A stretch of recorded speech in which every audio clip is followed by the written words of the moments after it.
Essa é uma discussão muito boa, aliás, né? Porque, por exemplo, nos Estados Unidos, eles querem proibir o TikTok. Querem. Né? Porque o TikTok... Então, o Elon Musk, que é africano, sul-africano, né? Tem a base dele toda nos Estados Unidos. Ele não é um empresário americano, mas ele tem os negócios dele todos a partir dos Estados Unidos. Então, nos Estados Unidos não pode o TikTok. Cada um tem um argumento. Né? Nos Estados Unidos não pode o TikTok. Os Estados Unidos querem que o TikTok seja vendido para um americano para que ele seja permitido nos Estados Unidos, porque supostamente os chineses estão obtendo dados de forma ilegal. De forma ilegal, blá, blá, blá. enfim. Sabe Deus se isso é verdade ou não. Eu né? não duvido de nada. Mas veja hoje que tem, em dia. a França, por exemplo, até dei esse exemplo aqui ontem. A França prendeu o dono do Telegram. Prendeu e ele não pode sair da França. Ele saiu da cadeia, pagou o equivalente a 20 milhões de reais para sair da cadeia como fiança, mas não pode sair da França. Ele tem que se apresentar à delegacia 2 vezes por semana, porque lá ele é acusado de permitir que o Telegram seja usado para distribuição de material criminoso, tráfico de drogas, pornografia infantil e sabe mais o quê. Então, o mundo inteiro, são casos diferentes, né? A gente está falando desse episódio. Aliás, esse episódio aqui no Brasil está repercutindo no mundo inteiro. Está na capa do New York Times agora. Versão online, evidentemente. Né? O mundo inteiro, porque o Elon Musk é uma figura internacional. Né? De interesse mundial. Exatamente. E é uma rede, né, importante no mundo todo. Né? Então, o mundo não sabe exatamente como lidar com essas questões que, de fato, são supranacionais. Não é? É que eu acho que seria fácil. O Twitter responde a quem? Exato, porque uma praça pública, vamos imaginar no mundo real, se fosse uma praça pública, quem responde a quem fala numa praça pública? É pública, né? Seria difícil você culpabilizar. Se é dentro de um restaurante, se é dentro de um... E a rede social é exatamente isso. A gente imagina, a internet seria uma praça pública.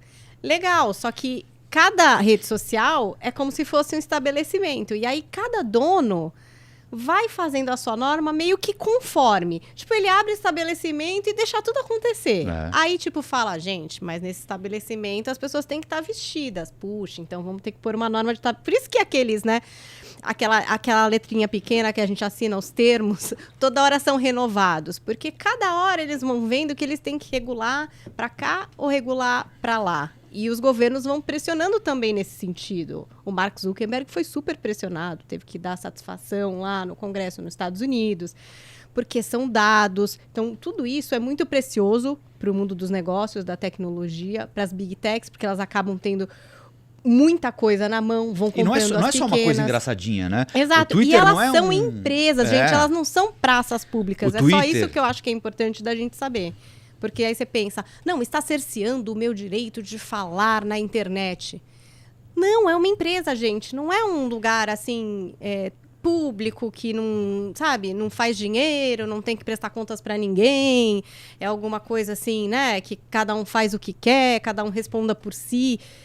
Não é desse jeito. Ali tem dinheiro, ali tem dados, ali tem informações que rodam mais ou rodam menos por causa de um algoritmo que prioriza isso ou aquilo. Então, assim... É muito mais do que um lugar público para você falar o que você quiser e cada um que se vire, entendeu? Acho que é isso que a gente acaba esquecendo um pouco. Sim. Né? E imaginando, estão querendo cercear a minha liberdade de falar o que eu quiser. Não, é que ali é uma empresa e aquele espaço não é um espaço público. Mas tem influência no público, Exato. Né? Por exemplo, com o Elon Musk admitindo... E isso é só pesquisar no Google, para quem quiser. Ele admite que trabalhou pela tentativa de desestabilização do governo na Bolívia. Alguém pode dizer, mas por que a Bolívia? Porque a Bolívia é uma das principais reservas de lítio do mundo. Lítio, que é matéria-prima para a produção de bateria elétrica para automóveis de montadoras como a Tesla, por exemplo, da qual ele é proprietário. Né? Ele assume um lado, claramente assume um lado nos Estados Unidos, assim como assumiu um lado aqui no Brasil. E ele tem todo o direito de assumir um lado, como qualquer empresário tem todo o direito de assumir um lado. Agora, ele é dono de, como a Paulinha lembrou, de uma praça pública onde esse debate acontece. Se esse debate fica enviesado, se esse debate proporciona facilidades para cometimento de crime por quem ele tem simpatia, como o ministro acusa de ter acontecido, por exemplo, no dia 8 de janeiro, aí nós temos um problema. para resolver esse problema, qual é a primeira medida? É ter alguém aqui que responda pelo problema. Né? Fala assim, Elon Musk, temos um problema aqui no Brasil. A nossa lei pode ter sido infringida por vocês. Com quem eu falo?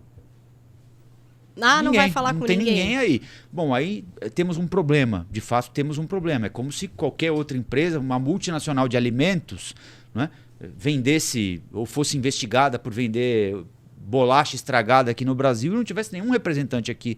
Não, nós vamos continuar mandando bolacha para aí, sim, mas não tem ninguém para você conversar aí, não. Se você quiser conversar, você vem aqui nos Estados Unidos. Nenhuma empresa faz isso. Não faz sentido. Não dá para você se isentar do processo. É isso que eu acho muito ruim. Mas é que também nesse bolo tem a história também das mensagens lá do Alexandre de Moraes para os assessores, né, que apareceu e que aí ele pressionaria, use a imaginação. E aí as pessoas realmente ficam imaginando, né, construindo essa imagem bem parecida com essa que o Elon Musk publicou, de um Alexandre de Moraes que decide as coisas, que extrapola nas suas decisões. Agora, de fato, eu acho até para proteger a decisão e para proteger a discussão, para desfulanizar um pouco, porque virou isso aí, porque virou o Voldemort contra o Elon Musk. É muito ruim, exatamente. Entendeu? Esse jogo tá dado, né?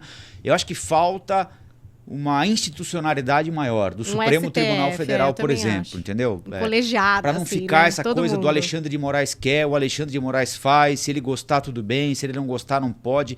De fato, eu não sou jurista para fazer essa avaliação, mas de fato é muita coisa concentrada na mão dele por muito tempo, né?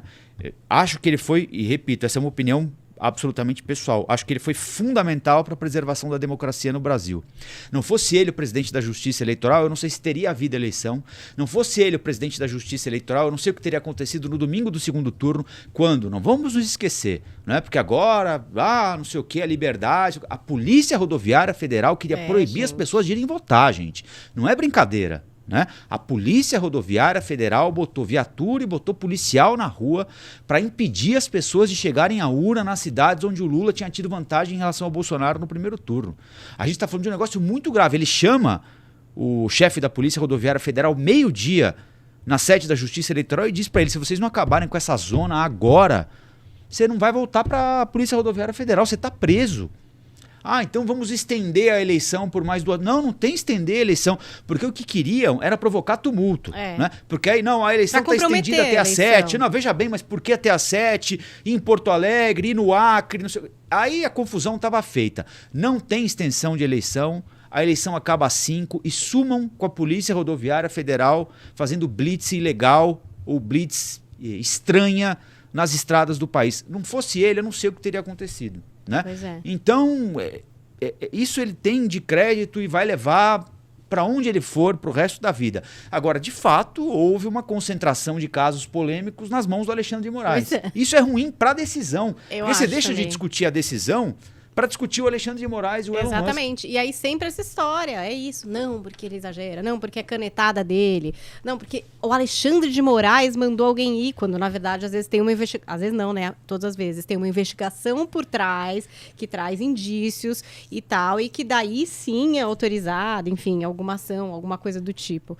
Mas fica muito fulanizado. Acho que o que você falou é perfeito, Rafa. E nesse caso ainda, com essa história de memes e redes sociais, o pessoal gosta de ficar mais na superficialidade do negócio mesmo e com esse histórico do Alexandre de Moraes misturado com o Elon Musk, que é um provocador, né? Ele gosta de assumir esse papel, assim, um agitador, digamos assim. Vai ficar essa situação que é muito ruim, na verdade, da gente ter uma rede social suspensa no Brasil, né? Uma rede social que não opera no nosso país, né? Mediante uma multa de uso de VPN, sabe assim? Virou uma coisa meio assustadora, se você pensar na decisão por si só, é assustadora. Mas, o cara não quer responder na justiça. Você não tem esse direito. Você tem esse direito. Quer dizer, você vai preso. É isso. Se você falar, tá acusado aqui de alguma coisa, falar, eu não vou mandar um advogado, eu não vou fazer nada, eu vou ficar aqui na minha casa, paciência. Você vai ser culpado, você vai se dar mal. Todo mundo, qualquer pessoa. Por que o bonito não responde? Tem que responder, gente. Tem que responder. Agora, é que assim, eu quero ver no que isso vai dar. Como noveleira que eu sou, maratonista de série, eu tô aqui no meu banquinho esperando o enterro, porque vai pegar fogo esse circo, você não acha? A Rafa ainda vai longe. Eu queria saber onde vai pegar fogo, porque quando o X desaparecer, Pra onde que Onde vai as pessoas vão pessoas? se manifestar, né? Isso vai ser Falaram de Blue interessante. Sky, né? Que é uma rede social que sempre, enfim, tava lá de step do Twitter, mas eu até tenho lá o meu arroba. Então, ninguém conhece, Teve aquela outra Tem a Threads da Meta, que é a Threads, né? Que é todo muito mundo diferente. foi pra lá num momento, não, mas ela tá não lá, vingou, mas né? eu acho uma rede tão esquisita, assim, ela não me parece muito imediata. Quando alguém comenta nas suas coisas, é difícil de você saber. Eu tô usando ela, mas eu vejo que as pessoas usam de uma forma mais frugal, assim, para escrever uma história, uma coisa que aconteceu. Até estão falando que é um ambiente menos tóxico, né? Espera o pessoal aterrissar lá que dá um jeito de não ficar assim tão fofinha a rede social, né? Quando tem muita gente, começa a ficar diferente. Porque no Instagram tem menos perfil fake. Tem bastante, mas eu acho que é menos do que no Twitter. Assim, esse anonimato, quando é no Instagram, é um pouquinho mais difícil de você forjar o seu perfil, né? Porque você tem que postar foto, aí você tem que ser seguidores e tal. Às vezes você mesma percebe que é bot pelo perfil, né? Uma foto genérica, posts aleatórios. Você mesmo pode bloquear. Quem tem muitos seguidores, se você entrar nos seus seguidores, aparece lá um filtro do próprio Instagram. 170 perfis, por exemplo. Eu tô falando porque eu entrei no meu, né? Tinham lá 170 perfis, de acordo com a nossa análise, são falsos. Você quer apagar? Eu sempre apago, por exemplo, porque não me interessa ter na minha base um perfil falso que não vai falar comigo, ou vai, enfim, tá lá pra quê, né? Então eu acabo apagando. Então eles têm mais uma segurancinha ali de eliminar esses perfis falsos, esses bots e tal, porque acaba que não ajuda pra ninguém, né? Não cria o que eles gostam no Instagram, que é o compartilhamento, a conversa, que são as coisas que eles mais valorizam ali. Agora, para onde as pessoas vão é um mistério. Vocês contem aí no chat para onde vocês estão indo, que conta que a gente vai ter que abrir. Será que vai ter que abrir? Me dá uma certa preguiça. Eu naquele outro episódio, eu fiz a conta no Threads, mas...